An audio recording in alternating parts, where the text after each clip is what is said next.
So your guitar player walks into the studio with a cool riff and you don't know what to play with it. If you play in a rock band, especially if you're a beginner, you might feel like you don't have many options. So maybe you start thinking, what would my favorite bass player do? Today we're checking out 10 different approaches based on the styles of 10 monster bass players so you can get some ideas for your song. First of all, let's listen to this riff I got from samplefocus.com.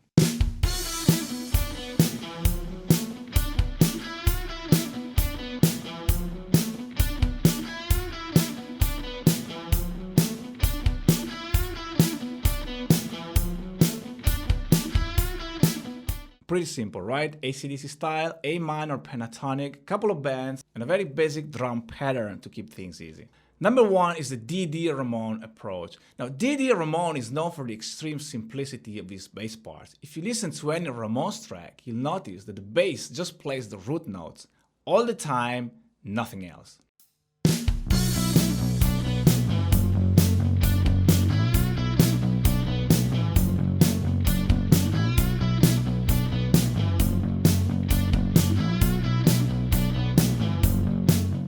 So all you have to do is play roots. No bends, no slides, no pauses, just plain and simple root notes. It's the easiest thing you can do on bass and it works with any kind of riff. Very basic and linear, it makes your song rock solid. Number 2 is the Tim Comerford approach.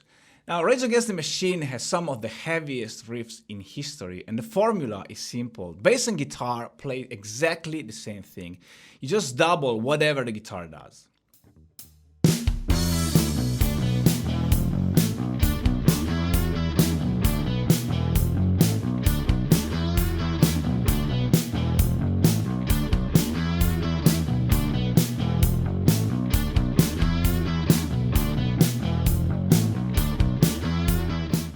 Formula is also used by Led Zeppelin, for example Heartbreaker or Whole Lotta Love, Pantera, Metallica, Judas Priest, basically all the heavy bands. If you want the riff to sound heavy, guitar, bass and drums have to play the exact same thing. The good thing about these first 2 approaches is that they work 100% of the time. The downside is that they're very predictable and kind of relegate the bass to a supporting role. Nothing wrong with that, but it's good to have some other options. Number 3 is the Nikki Six Approach.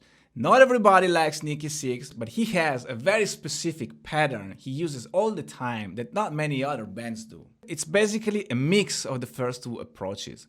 For half of the riff, you double the guitar. For the other half, you play the root.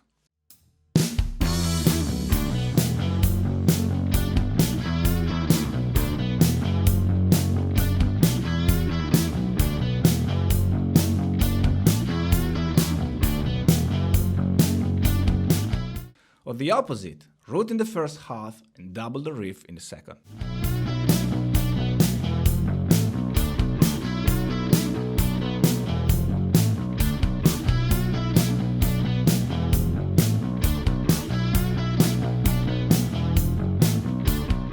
It's simple, but it already takes you beyond the most basic options. Number 4, the Cliff Williams approach. This one is even simpler than just playing root notes. You pick the first root note and keep playing it while the chords change, creating a pedal tone.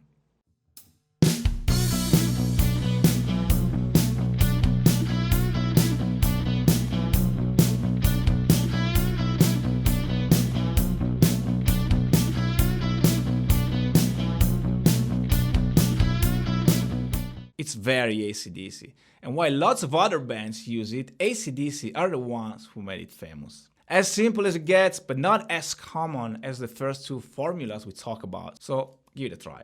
Number 5, the Bob Daisley approach. You play the root notes, but you make them quarter notes played staccato.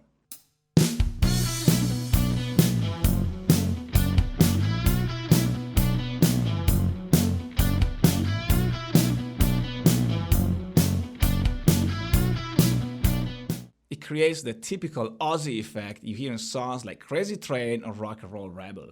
It adds a pumping element to the rhythm section and works real well. Motley Crue also used this formula in Take Me to the Top and other songs, but Bob Daisley is the one who really capitalized on it. Number 6, the Alex James approach. Blur's Alex James uses a lot of pauses in his bass lines, especially leaving empty gaps on the snare drum hits. So you still play root notes, but you skip the note on the snare.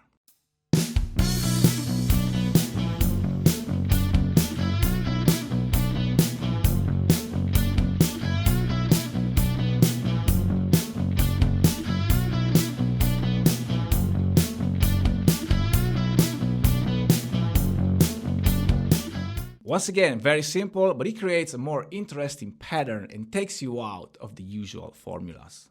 Number 7, the Flea approach. Now, Flea is known for funky, complex bass lines that often go in a completely different direction from the guitar riff. He throws in arpeggios, chords, and all kinds of ideas. So here is something Flea would play.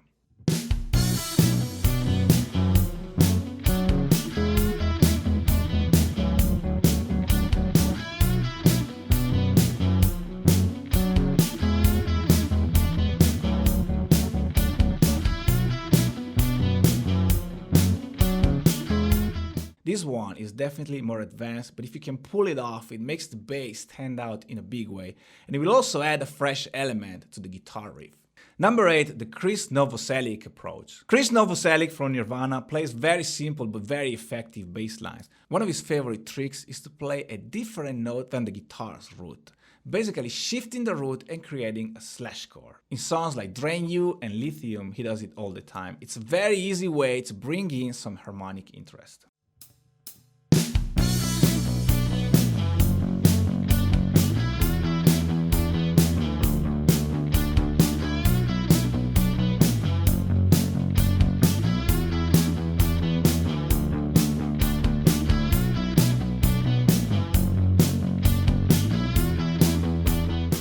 Number 9, the Cliff Barton approach. Cliff Barton was a very advanced bass player, and one of his signature moves was harmonizing guitar parts instead of copying them. You need to know some music theory for this, but it will give your song an exotic flavor, especially since it's very rare in rock music. For example, you can play the riff transposed to the fifth.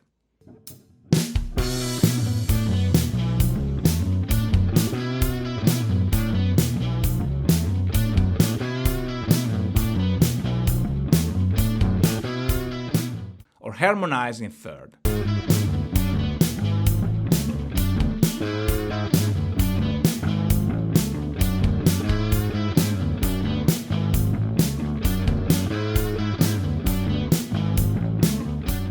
Number 10, the Paul Simmonon approach. Paul Simmonon is famous for using triads to construct his bass line. So what you do is you take the chords belonging to the riff and decompose them in triads. Then you go on and play the separate notes. In this case, the chords are B minor and F sharp minor, so we have two minor triads that you can play instead of the root.